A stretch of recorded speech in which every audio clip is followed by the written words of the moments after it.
Hey everybody, it's GoblinX and welcome back to some more Magic Arena. Today we're going to be playing some more Duskmourn House of Horror. This is going to be back on the quick draft queues for the next couple weeks here, which is pretty sweet. I always like to check out the returning formats for at least a draft or two when they show up, and Duskmourn was a pretty excellent one. It's got a lot of cool things going out, so excited to hop back into it for a nice quick draft today.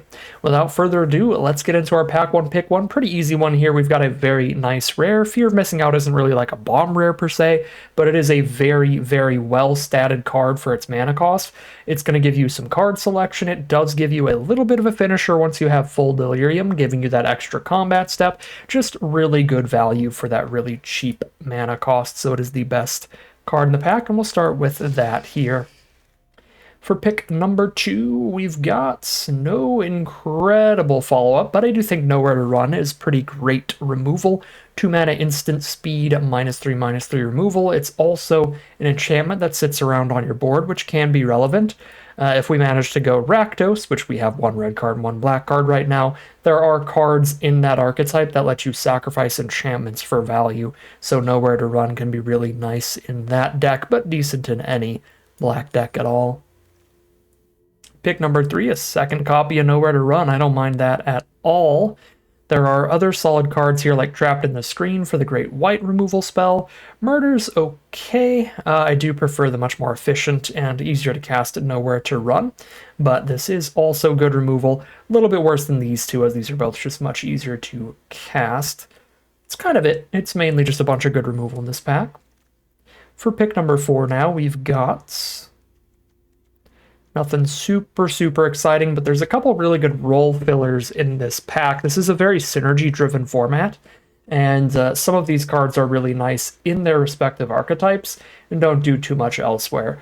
So the best card just at face value is probably Bottomless Pool Locker Room. This fits into most blue decks decently well, but especially the ones that care about Eerie, which is something that'll trigger every time you play an enchantment or unlock a room. So when you spend the mana cost and get both halves of this thing active, you get another Eerie trigger there. So really excellent blue-white, pretty decent in any blue deck. That's the most flexible card in the pack. We also have the Grand Entryway Elegant Rotunda, which I would say is only good in blue-white. It's a lot of Eerie triggers. Grand Entryway is 2 enchantments hitting the board off of just that, and then when you unlock the Rotunda later, there's a 3rd Eerie trigger. And then Ticket Booth Tunnel of Hate is actually what I'm going to take here. It's another role filler. I wouldn't recommend it in every single red deck, but it can do decent things if you have synergies for it. One of the ways to have synergies for this card is to have sacrifice cards in your deck that can sacrifice this enchantment for some extra value later. The other ways are just if you have a bunch of cards that care about manifesting, which doesn't happen too often in red, or if you have a whole bunch of stuff that cares about delirium, then Manifest Dread just inherently fills your graveyard a little bit. Pick number 5, we've got the Vile Mutilator. This is fine top end for a Rakdos deck. It's better than the Reanimator decks, where you can get this back for a lot cheaper than 7 mana. But Rakdos is a good deck at making sure you have an expendable creature or enchantment on the board to hard cast this in the late game and get that pretty great value, so I don't mind that. There's also a Brood Spinner, though. That's definitely a very serviceable pick here. It's a little bit more speculative than the Vile Mutilator, but if we do end up in some kind of green-based Delirium deck, then Brood Spinner is excellent. Pick number 6 now. Turn Inside Out is great for any aggressive red deck. It's really good at fueling Delirium. You're putting an instant into your grave no matter what. The creature that's trading off is now a creature in your grave as well, and then the Manifest Dread lets you put another card in your graveyard. I like the Turn Inside Out a lot, to where I'll take it even over Murder. Pick number 7, not a ton here. Terramorphic Expanse is fine. It's fixing for any deck, and it puts a land in your graveyard to hit your 4 card types for Delirium. Pick number 8, Appendage Amalgam's fine filler. The only other good card here is Fear of Infinity as the best card, but blue-black is not a particularly great archetype, so it's definitely not something I would pivot onto unless I had just really good reasons to be in the color pair right off the bat. And it looks like the rest of this pack is going to be mostly some filler that's quite unlikely to get run. Speculate on a Smoky Lounge there. I do think the blue-red rooms archetype is pretty fun. Very, very weak second half of this pack, but a very solid Rakdos sacrifice core to this deck so far, and we got an excellent black rare. Really, really happy to see that. That is going to just immediately go into our deck, be probably the strongest card in it, and now we have really excellent reasons, even non-synergy-wise, to be in Rakdos, having a Fear of Missing Out and an Unstoppable Slasher. Back to pick 2, well, there we go again. Enduring Courage is not bad at all. 4 mana for a 3/3, not the greatest, but then every creature you play for the rest of the game gets +2/+0 and haste when it enters, so you can get a lot of damage off of this pretty easily, and even if they blow up the Enduring Courage, it sits there on the board still as an enchantment. I wouldn't be surprised, though, if Painter's Studio and Defaced Gallery is actually slightly better in Rakdos, where you're really good at sacrificing enchantments and stuff. This is a great draw spell and a good aggressive card. It is pretty excellent, as is the Percussionist. But I'm going to go for the rare. It is the funnest of those cards.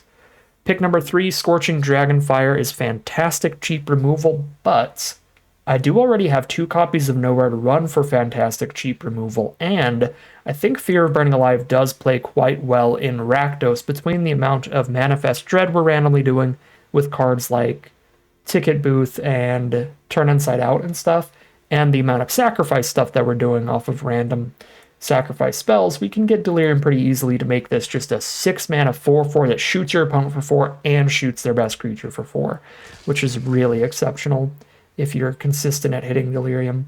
Pick 4, here's a Glassworks, which is excellent, but Final Vengeance as well as Innocuous Rat are also very, very good in this archetype. Pick number 5, Piggy Bank is not bad at all. Very efficient 2-drop creature, which I do not have a lot of right now, so that fills a good hole on our mana curve that is really, really lacking right now. So being able to get a Piggy Bank in here is nice, and it's also one of our first artifacts, if not literally our first artifact, so we could get an artifact in the graveyard to help fuel Manifest Dread as well, or fuel Delirium. Getting all of my old abilities mixed up in my head. Intervention is mediocre when we already have double Nowhere to Run and Glassworks, but I like it better than Miasma Demon. Card's just not great for the mana cost. It's better than Razorkin here. I mean, these are both really filler. Super filler removal or super filler creature. I think I'll take the super filler creature here, because I also have a Fear of Burning Alive for removal. Pick number 7. Not a ton here. If we end up incredibly low on removal, here's some more filler removal with Trial of Agony. You blow up your opponent's second best creature and make it so their best creature can't block that turn. Found Footage is fine if we get a ton of really powerful ways to want to have Delirium. Pick number 9, Commune with Evil. Very similar to Found Footage. If we end up with a ton of strong cards that really need Delirium to work out, then these are good ways to fill our graveyard really quickly while being decent card selection. Pick 10, Glimmerlight and Balemurk Leech are fine filler. I would normally take Glimmerlight a lot higher than this because it's pretty flexible. It fits into any deck that cares about creatures like really, really well. It's got a lot of decent synergies in most archetypes, but it's not actually the most synergistic for Rakdos. I think I still take it over Balemurk Leech. The issue is that, weirdly enough, all of the cards that let you sacrifice things for value in this format let you sacrifice creatures and enchantments. You can't sacrifice the artifact equipment itself. Alright, I basically have a whole deck now. We've got a 23-card deck. The third pack, we get to just focus on making the deck even better, which is a really excellent spot to be, because our deck already looks like a fine, like mediocre Rakdos build here, very, very average build of the deck. So by the end of this pack, hopefully it transforms into a really, really solid version. And this pack's already a great start to that, whether we take the Clockwork Percussionist or the Betrayer's Bargain, but I'm going to go for the really efficient removal and get a sacrifice card into this deck. Pack 3, pick 2. Sadly, this is a complete dud. Just a really bad pack to have been opened up. It looks like there's one murder. Not a Defiled Crypt Cadaver Lab deck here. Yep, that's a pretty massive bummer. I mean, just nothing good was opened in our colors. It happens. Pick number 3, there's Clockwork Percussionist, there's Glassworks, there's Derelict Attic for card draw. Sheltered by Ghosts is absurd, but we are clearly not a white deck here. Kind of feel low enough on early creatures to kind of want Percussionist over Glassworks, because I have Glassworks, Double Nowhere to Run, Betrayer's Bargain, and Murder, and Fear of Burning Alive at the very top of the curve, as well as a Vile Mutilator makes our opponent sack 1 card. I think I'm taking Percussionist. And I'm pretty happy I did that, because now here's just another Nowhere to Run to take. I will take that over Razortrap Gorge. I think it is just solid enough. We've already got one piece of fiction, just the one Terramorphic, but still. Pick 5, just nothing but a Scorching Dragonfire there. Let's take that. Pick number 6. The Ticket Booth Tunnel of Hate and the Popular Egotist are both decent cards for this archetype. We didn't end up with like a whole ton of super expendable creatures to sack, so I don't think we're triggering Egotist that insanely often. But it does drain us for drain our opponent for a life when we sacrifice Terramorphic, when we sacrifice a land to Razorkin, sacrifice to our Betrayer's Bargain. If I keep the found footage in when we sack that, it triggers. Kind of want to take it for variety's sake. Ticket Booth is much better at helping hit Delirium, though, for that one Fear of Burning Alive that's really important. And honestly, the difference between the 3/2 body and the 2/2 body is not vast, because we don't have a ton of stuff to sack to make this indestructible. I'm going to go variety here. I'm going to grab the Egotist anyway. Well, shoot. There goes the variety right out the window. I could have just had a double Ticket Booth and then a 1 Egotist. I think I would prefer 2 Booth, 1 Egotist over 2 Egotist, 1 Booth, but I guess this is the way it's going to end up here. I don't think I'm playing 2 Razorkins. So we get to cut our Vicious Clown, our Cultist, our Amalgam here. Play these as our 3 drops. Pick number 8. Bear Trap, theoretically not the worst with Egotist, because it gets that trigger, but I'd rather just play all the efficient, just 2 mana ways to do 3 than a 4 mana way to do 3 damage. So I don't think anything in this pack's ending up in the deck. Maybe Balemerc Leech. Pick 9. Bunch of booty. Definitely not playing 2 Cultists, but I'm also not playing 2 Amalgams, so it doesn't matter. Pick 10. Nope. Pick 11. Probably not playing Derelict Attic, but I would definitely play it over Grab the Prize and Commune with Evil at the very least. A little more synergistic card draw. Okay, we're certainly not playing 2 copies, though. I'll rare draft the uncommon for Vault Progress. I'm not sure if I'm even playing the first copy of Found Footage. Alright, not bad. We are playing what ended up being my favorite archetype in this draft format by the end of the format's lifespan. At the very start, I liked Blue-Red the most because it was really fun when it came together, but it was super hard to get it to come together, so you don't get to draft it often at all. Rakdos, though, was like a really consistent one that's pretty fun every time. So, pretty happy with the way this draft has gone. We have so much good, direct, targeted removal that we don't need the Trial of Agony. That doesn't really kill what we want it to. 2 more cuts. I can probably cut the card draw, like Found Footage, Derelict Attic, maybe the Murder. I got Triple Nowhere, Dragonfire, Bargain, Glassworks.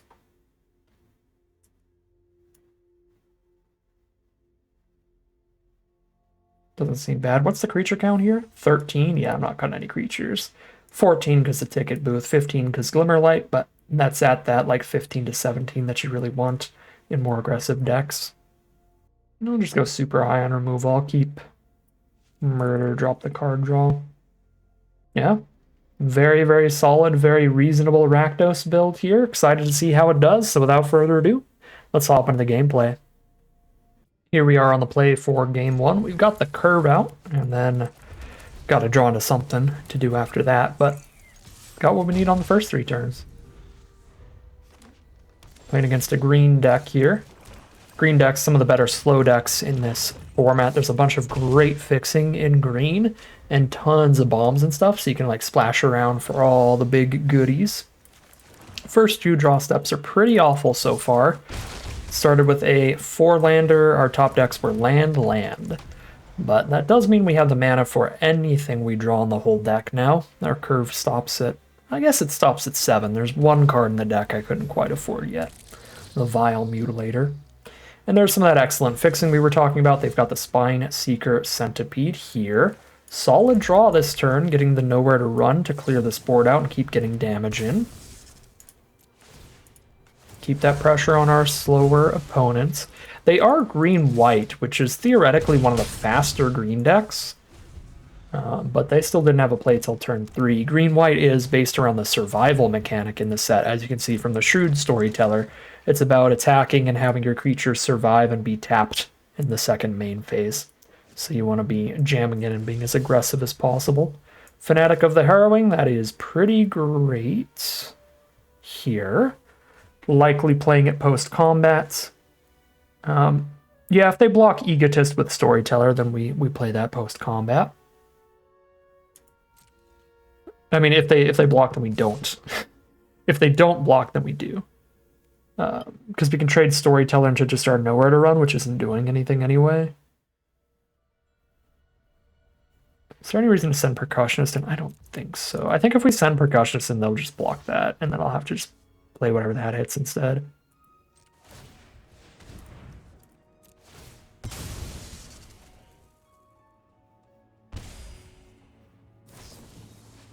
Okay.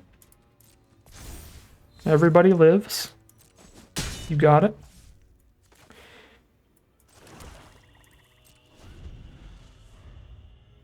Kind of bummed they did block there, which I guess is just because they had the combat trick. Uh-oh, survival rare. That draws like a million cards if it's tapped in their second main phase. Fear of missing out. If I top deck a land off of Fanatic, then I can play both these in one turn, which is pretty excellent. I can't really attack through this 4/4 particularly well anyway, so we're kind of just jamming regardless. Or we're kind of not jamming regardless. When I say jamming, I mean we're just casting spells. That is incorrect use of magic slaying. Jamming would be jamming in with your creatures. Flurrying. I don't know. Spamming a bunch of spells. Trapped in the screen. Goodbye, Egotist. Leech still going to put in some work here. Bold schmoves from opponent. We will see what it hits for them. Jesus. Put any number of creatures fields with different powers in them. Yeah. Alright. Well, that was a great hit. Multiple creatures immediately. There's Nowhere to Run. Super, super helpful here. Don't have the mana to do everything again. But I can hit pretty hard. Put them to 2 life.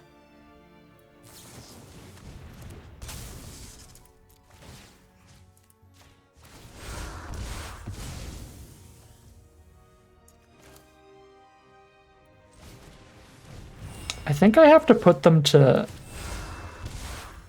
Okay, I guess this is putting them to 2, but I think I have to equip on the Leech. I need to make it so they can't kill the Leech here. Because that's like our best way to get the last couple points of chip damage in, is having them lose life off of its ability. So losing out on its ability would be a huge deal.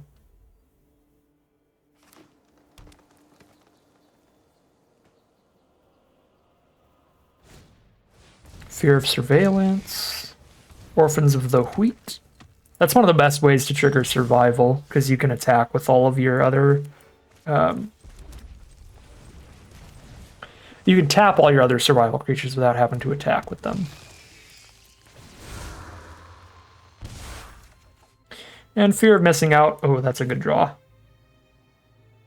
I don't have the mana to sack anything immediately, but they're guaranteed dead next turn now. If they don't blow that up, I just sack one card and they're dead.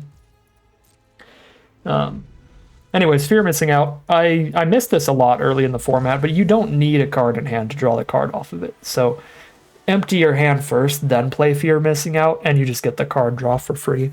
All right, very, very nice game there, but it was also just a really good matchup.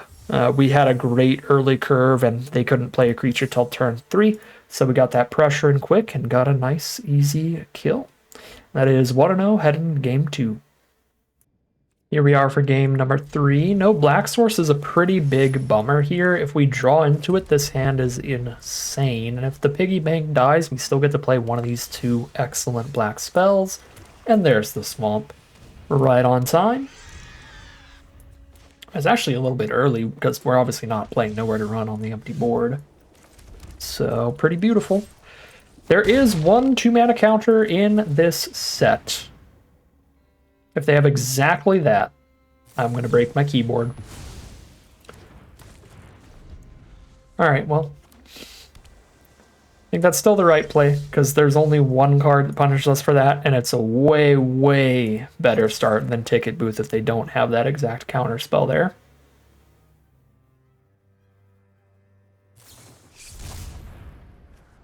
Fear of Imposters. If you want to trade a 3-mana 3/2 into my 2-mana 3/2, you got it. Cool. Alright, so they're just playing the long game here, which has me a bit concerned, because I think if they really, really want to play the super long game, it's most likely because they have some kind of good, really expensive spell, like a big late game bomb. And there are a lot of those in this set. Okay, it's Enduring Courage. I'll go 2/2 for Living Phone here. They get to draw a card off of it when it dies, if there's a creature with power 2 or less in their top 4, or top 5. Skull Crab. Okay, there's a Skull Crab mill deck. Good thing I have 5,000 copies of Nowhere to Run in hand.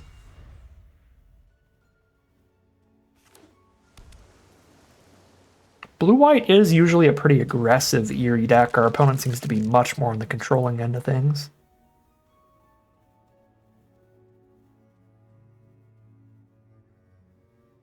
Sheltered by Ghosts would be pretty gross here, but I've got all these Nowhere to Runs to blow it up.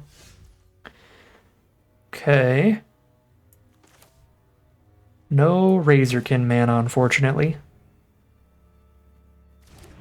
So play the 3-power Percussionist and jam.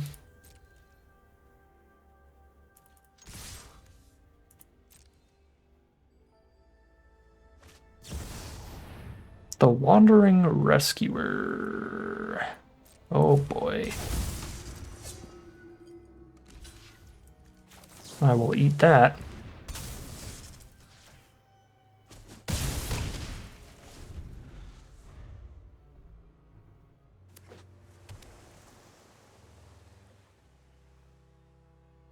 Well, there's one bomb in the trash. There's another bomb. That's just an uncommon bomb, though, and we've got a really good hand against it with multiple Nowhere to Runs still. Wait, this doesn't shut off Ward? Okay, Ward abilities don't trigger, but it still visually shows the Ward. That's kind of awkward visually.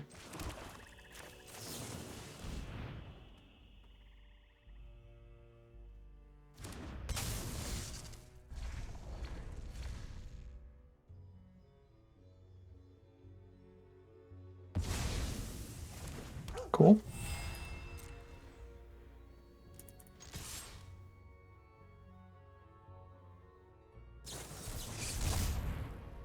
Manifest a 2/2. There's absolutely nowhere to run, opponent. They keep trying, but every turn, nowhere to run. Clammy Prowler.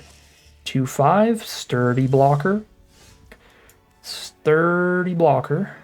Here's a 7-power attacker this turn. And they scoop. They're done. They are over it. Triple nowhere to run was too much. We are 2-0 heading into game number 3. Here we are on the play for game number 3. This one's going to play out a lot differently. We do not have a good aggressive curve out, so we are certainly not going to be the aggressor this game. But we can defend ourselves against almost anything in the early game here with double nowhere to run and Betrayer's Bargain. So the quality of the hand is still a keep, even though it doesn't really do anything proactive for now.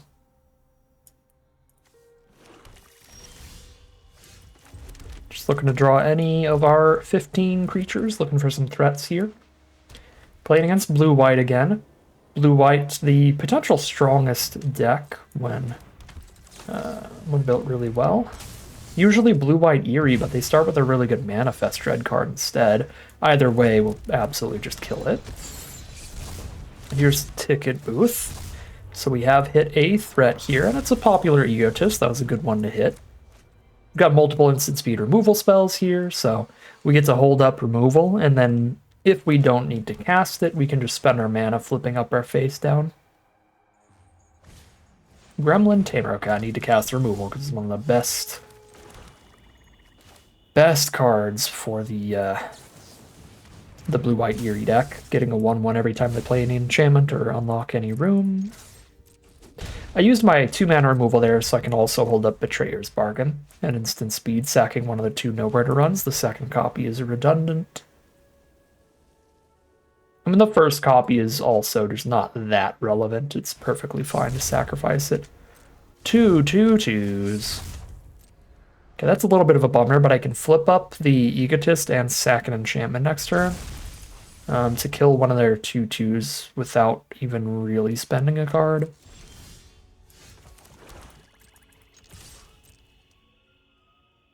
Or I can just jam 3, that works too. Alright, I'll jam 3 here.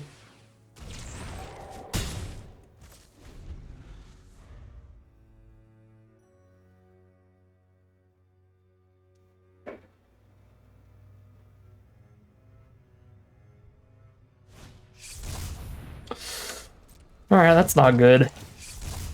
The multiple creatures off one spell is really nice against a bunch of 1/1 removal, which is what our hand is. It's like 4 different 1/1 targeted removal spells. So this is not looking super good here. In fact, I think there's so many creatures out there, I probably have to just Betrayer's Bargain one of them. Yeah. Obviously don't love this.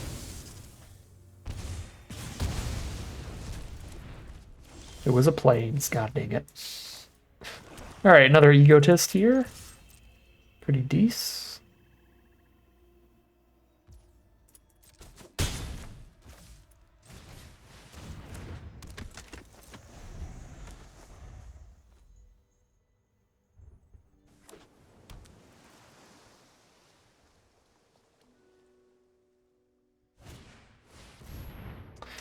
Needwalker is pretty annoying. 2-turn stun. Lets them get 6 in this turn.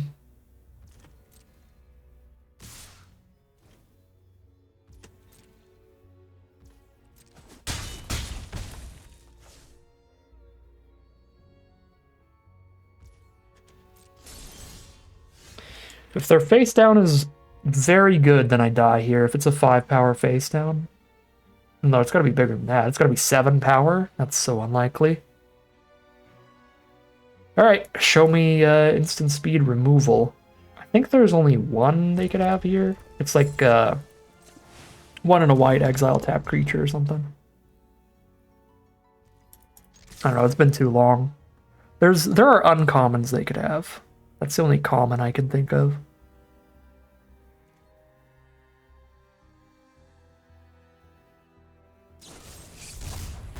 Alright, uncommon it is. Unwanted Remake. Honestly, not the worst. So I get to keep a creature off of it. It's better than them having the exile spell there.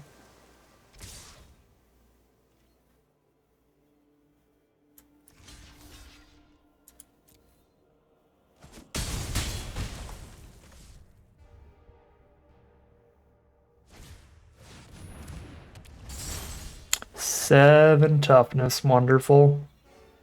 Well, that'll do it.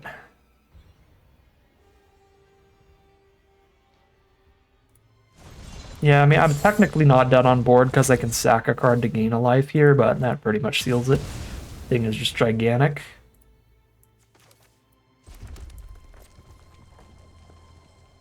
I cannot unlock the Shattered Yard here if I expect to live.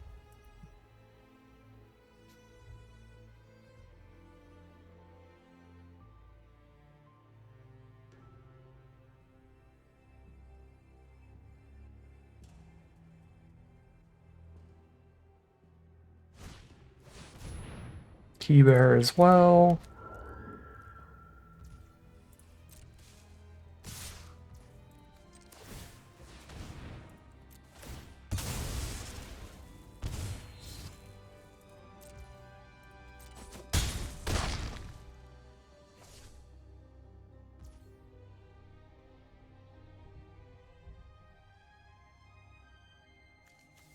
Block 5 damage. Need to be at 6 life. Double sack is 3. Yeah, I can't. It's not really a point sacking these now. Shoot, and just flood in the end.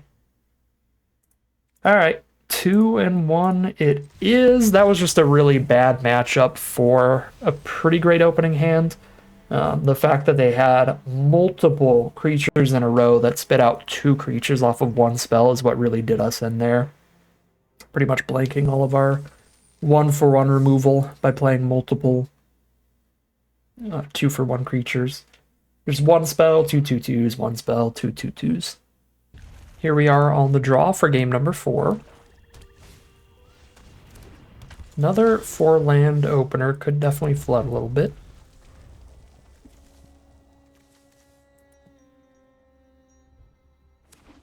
But otherwise it looks pretty good.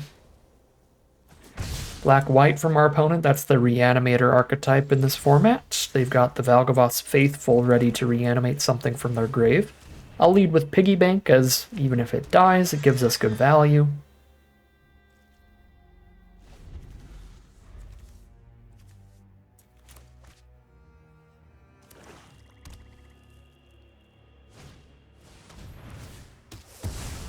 Okay.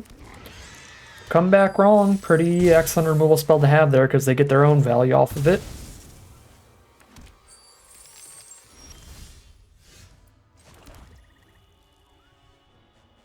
What are the odds of them putting a good creature in their grave for only 1 mana? Because it is 4 to use Faithful, so they can play 1 land, 1 mana, discard something.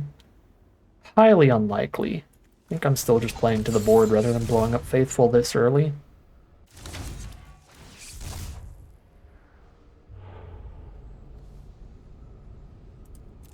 Land in my grave? Okay, I don't have a land, but I already have an artifact in grave, so let's put the land in grave immediately for 3 out of 4 Delirium.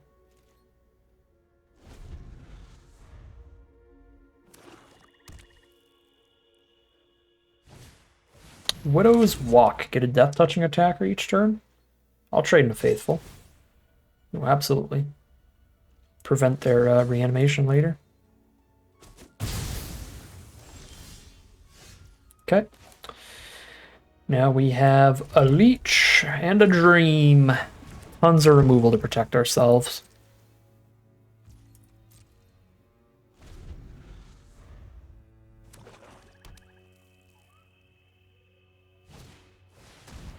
Resurrected Cultist. I've got multiple ways to exile that to prevent it from reanimating itself. They could unlock their attic here if they sack their treasure, draw a couple cards. Seems decent for opponent. If they do, they're tapped out, which will make me really happy. Yeah, because now we can Scorching Dragonfire the Cultist, and I know I can spend all of my mana next turn to unlock the Tunnel of Hate, and they can't like kill the Leech in response or anything. We just get one big high power double strike swing in. Drawing into the Fanatic does make that an interesting alternative line, but we would have to discard one of our good removal spells, so ideally I'm waiting for another land to play the Fanatic. There's definitely value to be had in putting another 2/2 onto this board, but I think the enter effect is rough enough to just keep doing the Tunnel of Hate thing instead.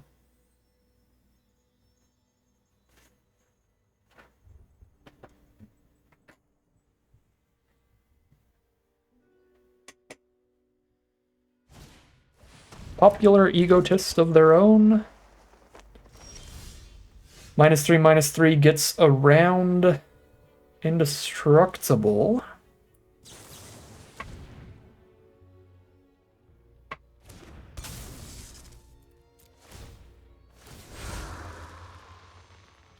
Could see a mild argument for leading with Fnatic, discarding Swamp, and hoping to hit an untapped land, but then we get no damage in this turn if I don't draw the land. And even just the Leech is threatening a pretty significant amount of damage. Oh yeah, if we get them to Unwanted Remake a Leech, that is super good for us.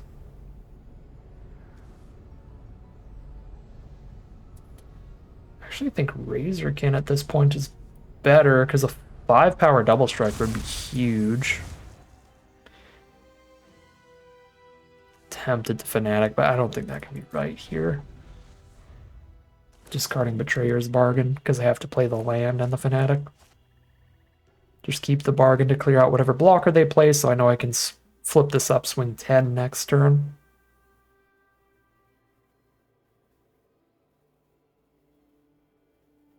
Maybe even should have played the land, so I don't have to sack the Nowhere to Run to clear out their blocker.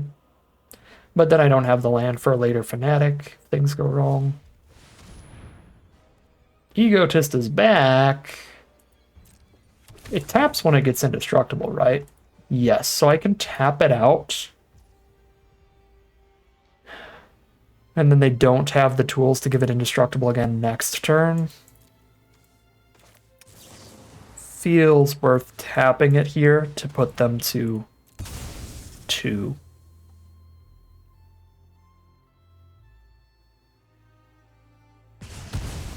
They don't sack, so they're keeping up some kind of removal. All right. Goodbye, Razorkin.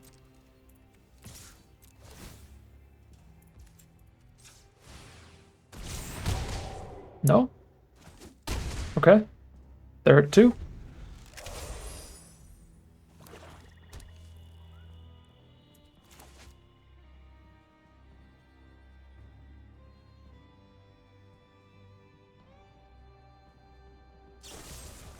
Withering Torment, which is a removal spell that makes them lose 2 life. They go out on their own terms there, and we are 3-1, guaranteeing at least a 50-50 run for this return to Duskmourn.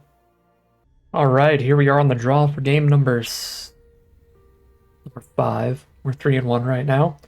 No red source is very detrimental to this hand. Is it quite to the point where it's worth a mulligan on the draw? We have our 2-drop and our 3-drop. We don't need the red till turn 4. At which point we'll have had at least 3 draw steps towards it. There's still definitely a lot of risk to this. I still want to keep it though. The cards are all really, really good and nice and cheap. I'll gamble a bit on this one. So Nowhere to Run. Not a bad draw at all. The only bad draws in the deck are more red spells. Any lands are good draws, and any black spells are good draws. Start with our Leech. We're against blue-white again, the strongest archetype in the format when it is open. And Sheltered by Ghosts, the strongest uncommon. Luckily, Nowhere to Run. Very, very good against it. They mill Inquisitive Glimmer? They must need mana pretty bad. Alright, there's another excellent black spell, but it's also 2 missed land drops. Well, 1 missed land drop. Oh, 2 missed lands on the draw steps. I think against blue I have to do this while they're tapped out.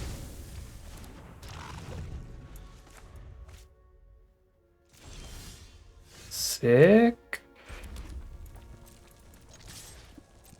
Okay, this time, because of what happened to our Slasher last time, I'm just going to cast Egotist. Wonderful.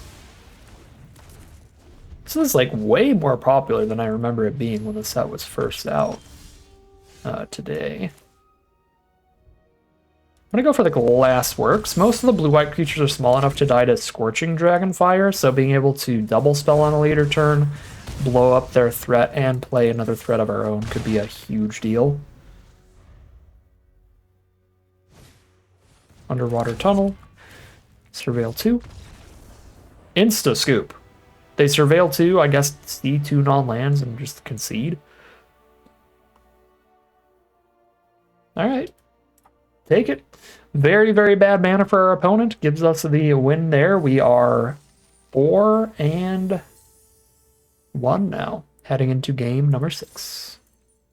Here we are now for game 6 with an excellent opening hand. We might actually be able to cast our bomb rare this time. That'd be pretty sick. They start by tutoring out a swamp with Terramorphic Expanse. So far, so good. No island. No! Not the island! We are on the draw this game, so luckily I don't lead with Unstoppable Flasher. I do cast one thing to test the waters for a counterspell first, and they did not have a counterspell up. There's Bottomless Pool to slow down the leech. Now they're tapped out of blue. So anyways, I started slashing.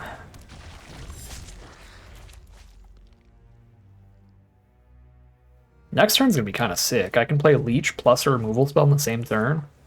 If they just play a decent blocker here, they're not literally dead, but we're just gonna have their life total with the Slasher. Go insane. If they removal spell the Slasher, if it doesn't exile, then it's still just gonna be stunned and ready to go. Nice, okay. I will discard my own Fanatic, going for the highest power creatures at each mana cost instead. And we get to ruin our opponent's day. Big damage time.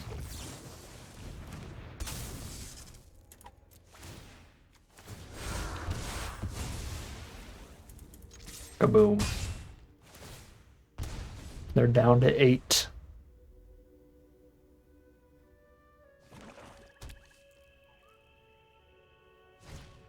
Derelict Attic, draw 2 and lose 2 life. They're down to 6. They need to find a 2-mana way to deal with this Unstoppable Slasher. Final Vengeance does it. They found the way, but they are down to 6 here, so it is going to be quite the battle for them to stabilize from here. Play the Razorkin here for mana efficiency, as well as a one-shot lethal threat.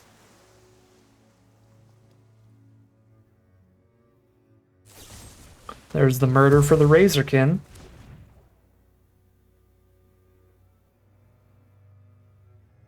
But the Leech remains.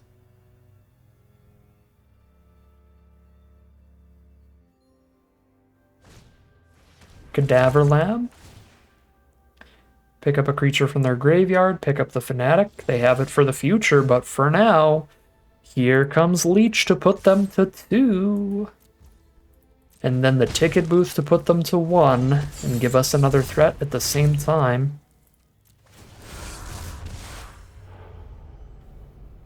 Choose the Egotist over the Enduring Courage, because if I draw land, I can just flip it up and sack a card and they lose. Because they lose 1 life. Vile Mutilator does not gain them any life. So, they are dead.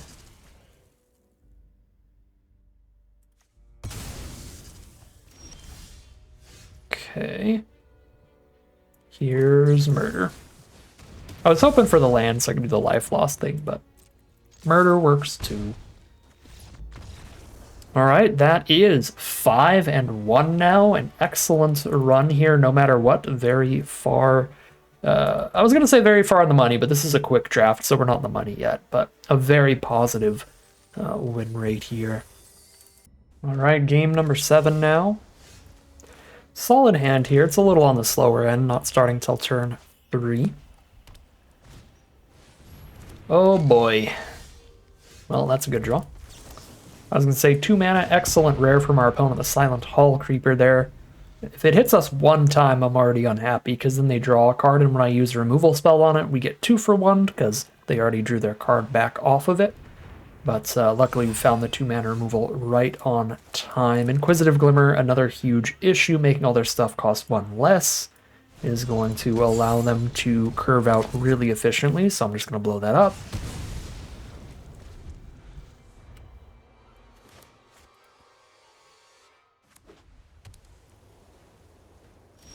All right.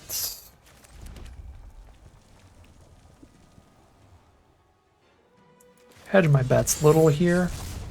Play the more expensive card than the piggy bank, but the one that I would care less if it got countered.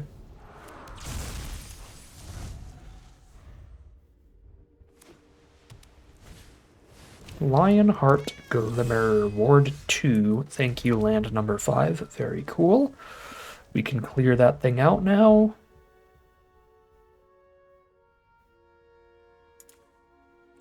I'm gonna have 3 instants in my grave. That's a little awkward. I actually maybe should have let the creature go to grave for the Fear of Burning Alive Delirium coming up. You know, I should just spend the turn getting a really big board here.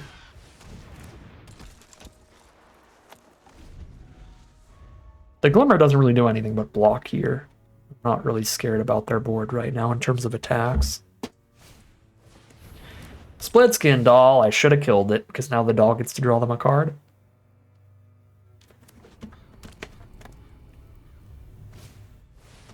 Fear of Infinity, that's going to be annoying. Good for a way to exile that. Yeah, that card is super hard to race.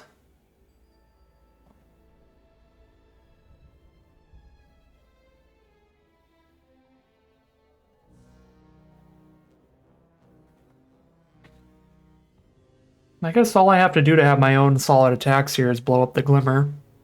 But then I need the Egotist mana up in the future. Ideally. Instant and artifact and creature in my grave once the piggy bank dies.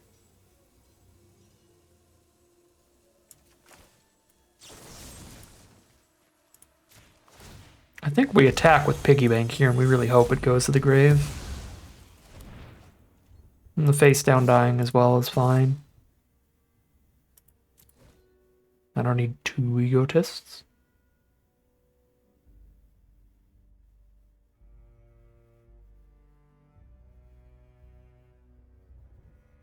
Like, the abilities are pretty solid together, but I think if they make a block here, they're much more likely to block piggy bank than just a face down.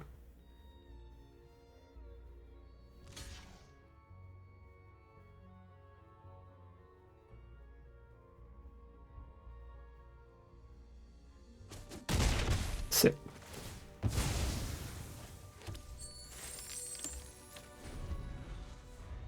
And they do decide to kill that higher power creature there.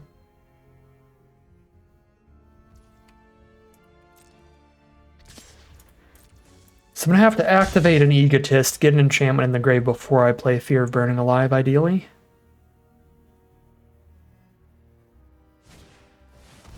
Double Fear of Infinity? Okay. That is tremendously hard to race.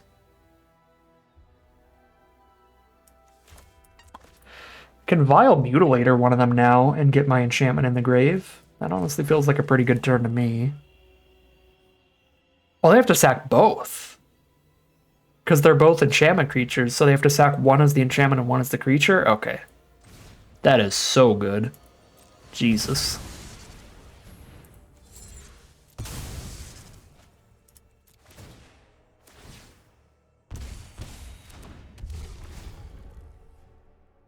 Oh, I was going to say, why did it trigger twice? Because the treasure token. Ooh.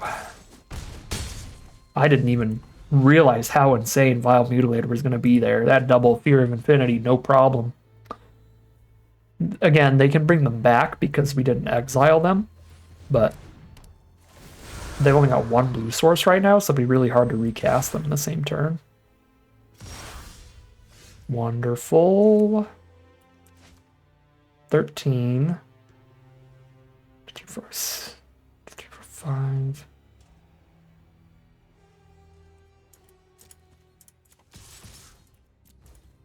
I think I do this, and if they don't have a board wipe, they're super dead. Turns out I never needed Delirium for Fear of Burning Alive in the first place, because just jamming it out as the threat here,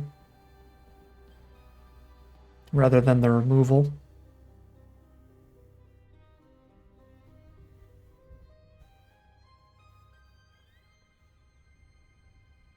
Even if they play like a million blockers, again, as long as they don't board wipe us, I could flip up an Egotist and then sack 2 cards for the drain, which is really funny.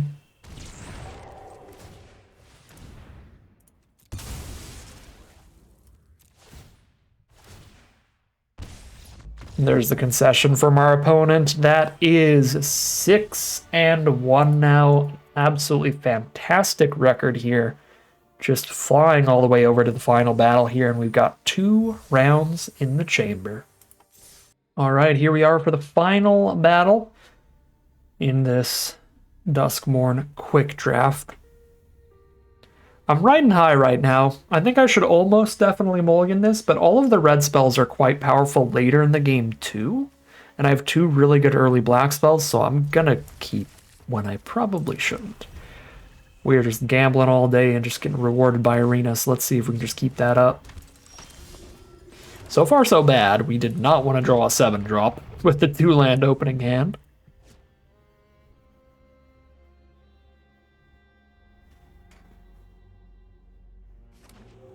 Another blue-black deck from our opponents, and we miss our land drop.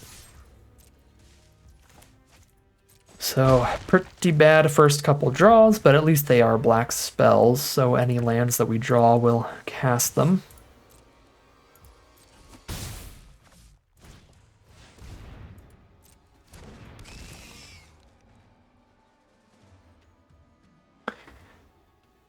Would really like to exile that Fear of Infinity, because it's pretty easy for them to just play another enchantment soon enough. They do have to spend all their mana recasting it still. I think it's still better to kill it than the Faithful. Because even if they, again, Eerie trigger it back to their hand, it'll take them multiple turns to actually get it on the board. Alright, these are really, really bad draws.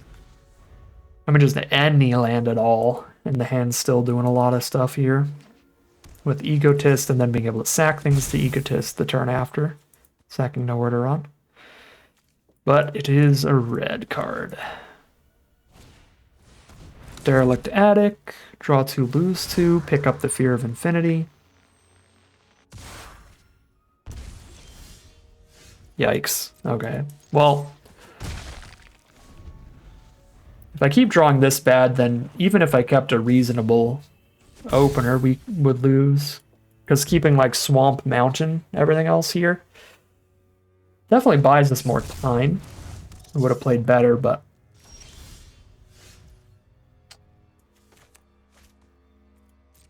two-landers are reasonable. So, two-lander, draw no lands is something that any opening hand can lose with, even if we have both our colors.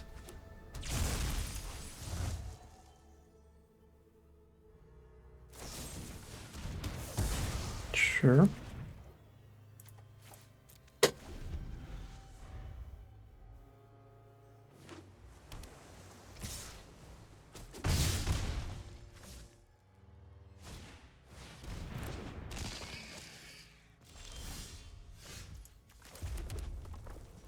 Probably too late, but we'll see here. No, there's one rat for the Faithful, that's it here.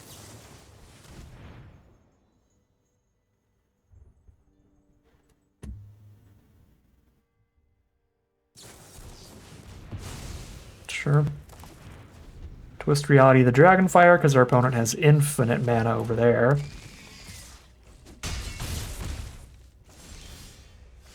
The 5 mana, 2 power creature.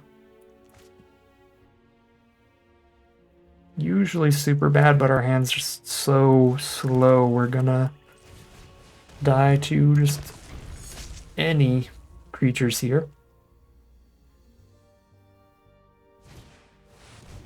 Yep, you got me. Alright. Risky keep, didn't pan out. Simple as that. If we just hit our land just a couple turns sooner, I think our deck is really favored in like a best 2 of 3, but it was just a really, really bad draw that game. Gambled a little too hard, flew too close to the sun, and we're going to have to use our second chance at our final battle. All right, here we are for the final battle. Win or lose, this will be the last game of Magic for today's draft. And it looks pretty dang good this time. Both of our colors, 4 lands now to work our way up the mana curve, spells to cast the whole way through. It's a pretty great start, but we're against the strongest archetype. A blue-white deck from our opponent. Don't think I actually care if Piggy Bank trades into the Fear of Surveillance. The treasure token is valuable, getting to Fear of Burning Alive sooner. And getting an artifact and a creature into the grave for the Fear of Burning Alive's Delirium is pretty excellent.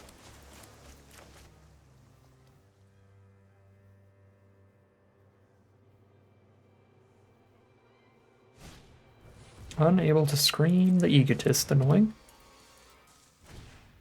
And a Glimmer Light of their own.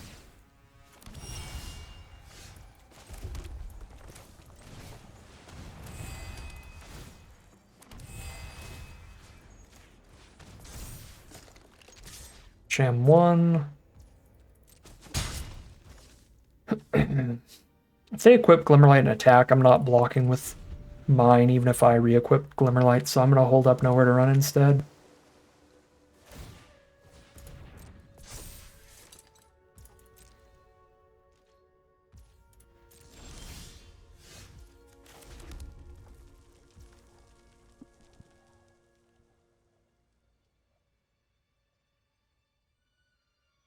Three out of 4 card types.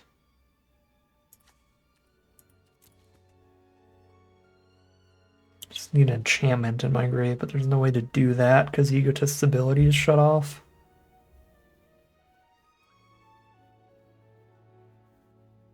Open blue mana here. I'm going to play around the counter spells because they could have the 3 mana counter or the 2 mana counter right now.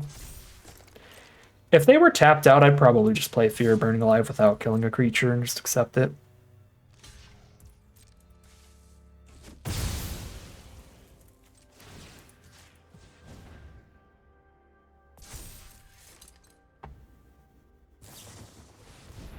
Entity Tracker. Well, I'm happy to kill that. Do not need to exile it. So we drop the Nowhere to Run and save the Exiler. Fear of Falling. So I need Delirium for Fear of Burning Alive to kill that. There's no way to get it here. I can get 3 out of 4 card types. Tragic.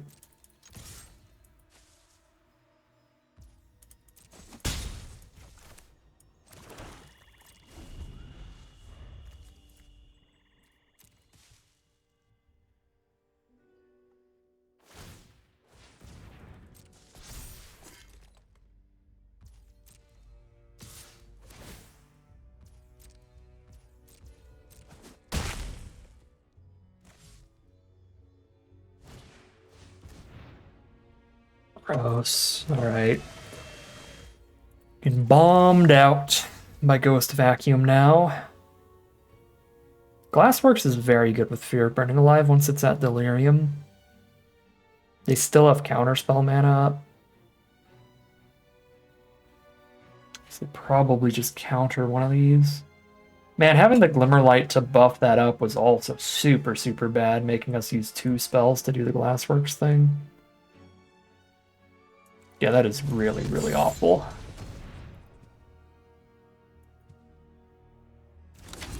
That this doesn't just kill it by itself. Well, here comes the counterspell.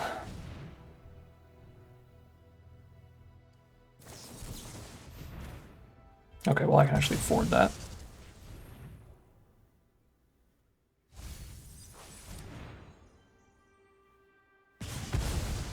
Still no Delirium. But...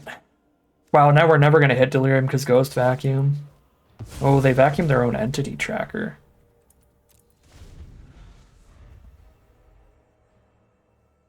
Because there's the tiniest chance, but they can respond while my card's on the stack to keep me off of Delirium. Yeah, we have to just play this as a threat now.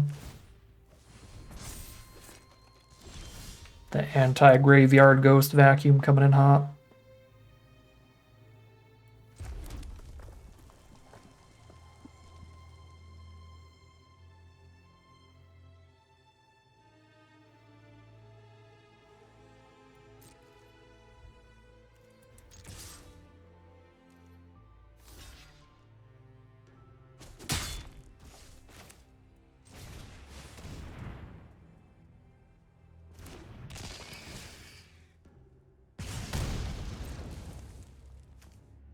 Alright, let's get double bombed. We got rid of the entity tracker bomb, but then the ghost vacuum bomb brings back the entity tracker to be able to draw them a million cards still. Still more removal, stay hidden, stay silent on the fear of burning alive. There's a tunnel surveyor.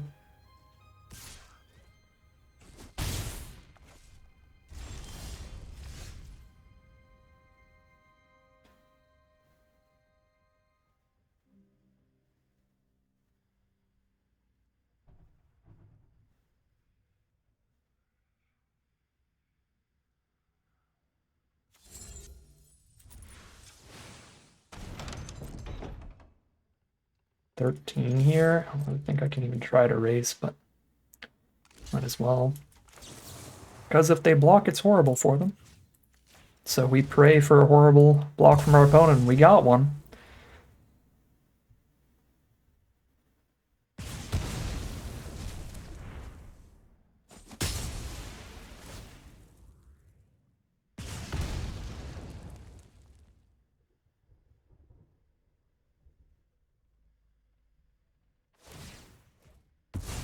Yeah, that worked out really, really well for us. Again, I'm still almost definitely just losing to Ghost Vacuum, but I think we've made multiple plays here that have gone about as well as possible. Like, we're doing everything in our power. But our power is not bomb power, so it's not enough.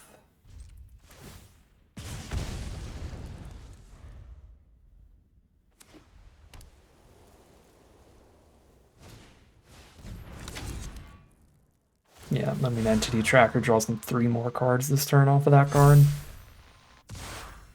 Absurd. Yep, I'm moving on. About as unwinnable can get, and that's kind of both of our last 2 losses in a row. Sucks to get them in a row like that. I think the only thing we really could have done differently today was mulliganing last game.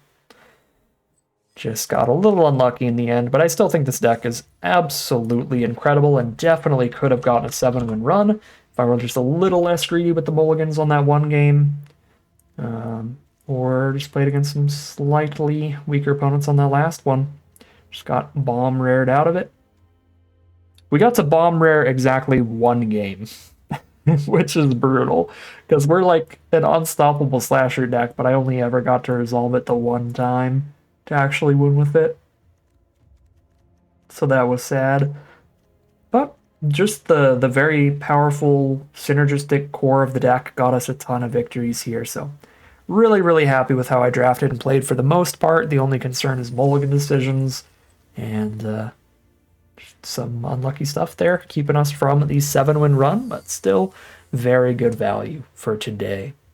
But that is going to end today's video. As always, I'd like to thank my patrons and YouTube members for their support, as well as you for watching the video. If you enjoyed it and you're interested in seeing some more, you can always like, comment, and subscribe to tell the YouTube algorithm to send you some more in the recommended feed. If you'd like to catch me live, you can check out the Twitch channel in the link in the description below. If you'd like to support the channel directly, you can check out the Patreon link in the description below. And other than that, as always, thank you very much for watching, and I'll see you again soon for some more Magic Arena.